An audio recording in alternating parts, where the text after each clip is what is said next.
All right, coming up, of course, well, with the rain, perfect time to go to the movies. And the International Film Festival is about, not even quite halfway over. Lots of great films coming up, and we're trying to highlight one at least every day. This one actually screens this Thursday, February 11th. And just the title gets your attention. It's called The Elephant in the Living Room. When people have exotic animals for pets. The director, Mike Weber, joins us on the Light Line this morning. Hey, Mike, how you doing this morning? Hey, guys, great. How are you? Good. Have you had a chance to enjoy the film festival yourself? No, I'm actually going to arrive this evening, and we'll spend the rest of the week there. And so, like you say, there's a lot of great films there, and we're premiering on Thursday. Okay, this one got our attention. The Elephant in the Living Room is your film, and talking about people who have exotic animals for pets.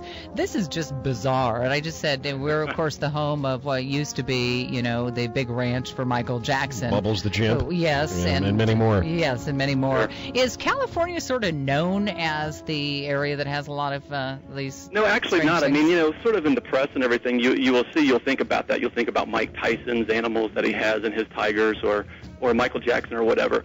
But really, that's why this really is the elephant in the living room. Is what people don't realize is that these things are out there. They're all over the place, and in many states, probably about a dozen states, there are no laws prohibiting that.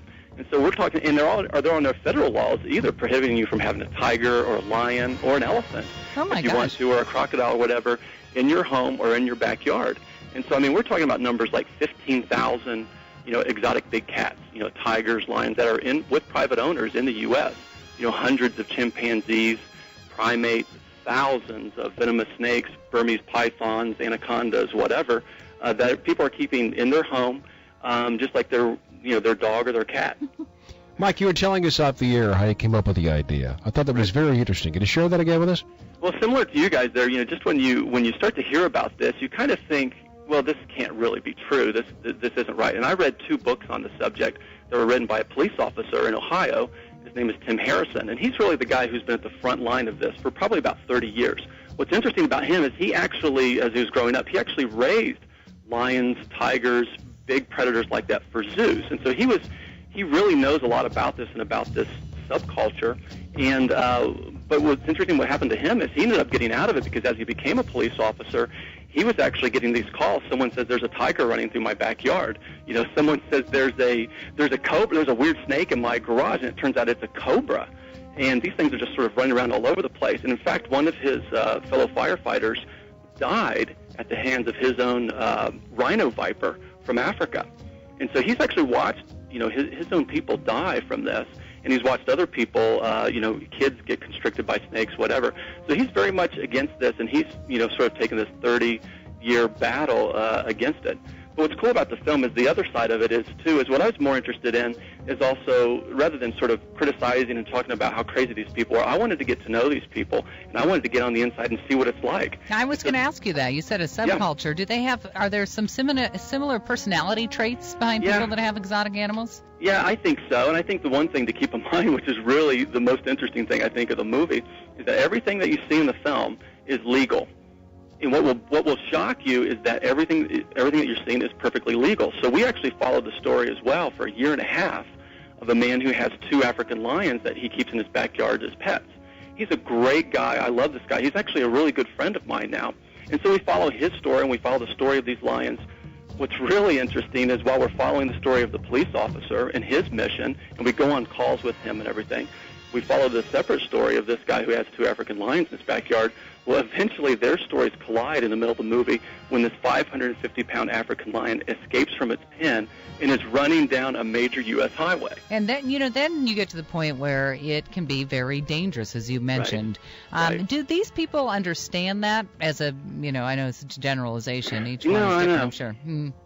I mean, that's just a great question. They do, and they'll sort of articulate that. But I do wonder sometimes, and having been in with them, is that there seems to be sort of a delusional thing that happens. I guess here's what I would say, is you sort of forget what they're capable of. And in many cases, I don't blame the people. I mean, what do we do? Look at the late night shows. You bring a chimpanzee out on a leash, and it's got clothes on or whatever, and it's all wonderful. You'll bring big cats and stuff, lions and tigers, out on these shows, and they kind of run around. You take as many of them out as you can, and they're kind of running loose. We sort of forget. They don't do that in Africa. if they see a lion or they see a tiger, they're going to go the other way. They're going to take a chimp into your house. That thing's going to bite your face off. But we don't do that here. We dress them up and we teach them how to eat with a spoon and stuff like that, and then you see what happens in Connecticut or what happened right there in Los Angeles County with Mo the Chimp. We're talking with Mike Weber, by the way, the director of a movie called The Elephant in the Living Room. It's having its world premiere coming up on Thursday. That's the first of two showings. Was there ever a time that your cameraman got himself in a sort of a dangerous situation at all? Well, actually, I shot this whole film as well. So we stayed very low key, and yes, there were many situations that we got into. I mean, in fact, I had an agreement with the people that I was shooting with.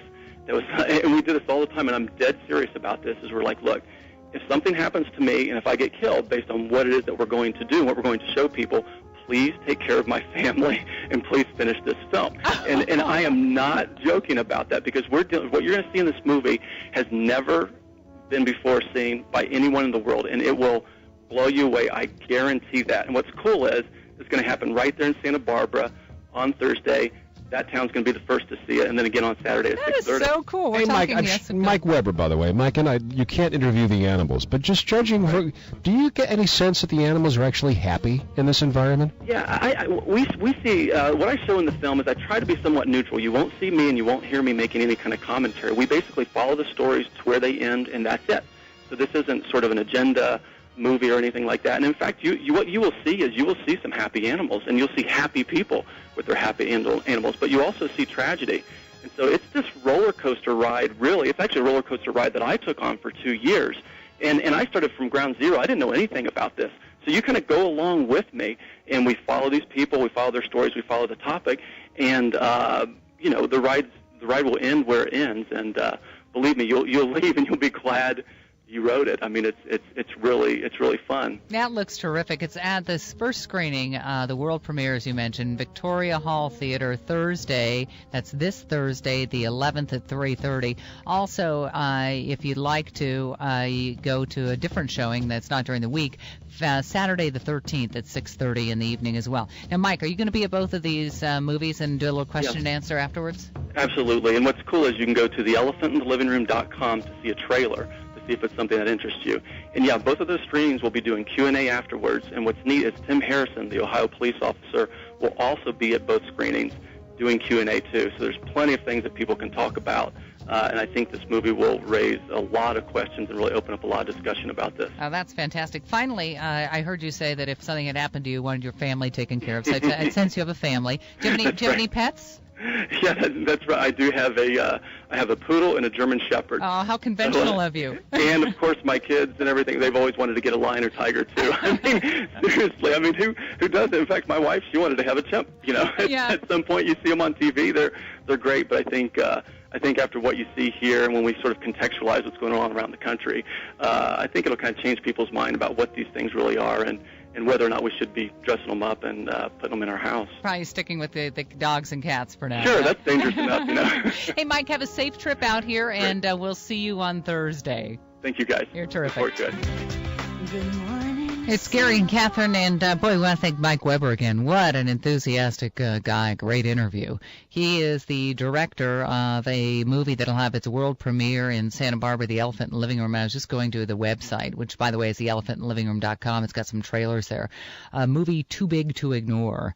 And, gosh, interesting. He actually, this is his first documentary, but he's been a filmmaker. He's done 4 films for 20th Century Fox and 1 for Lionsgate.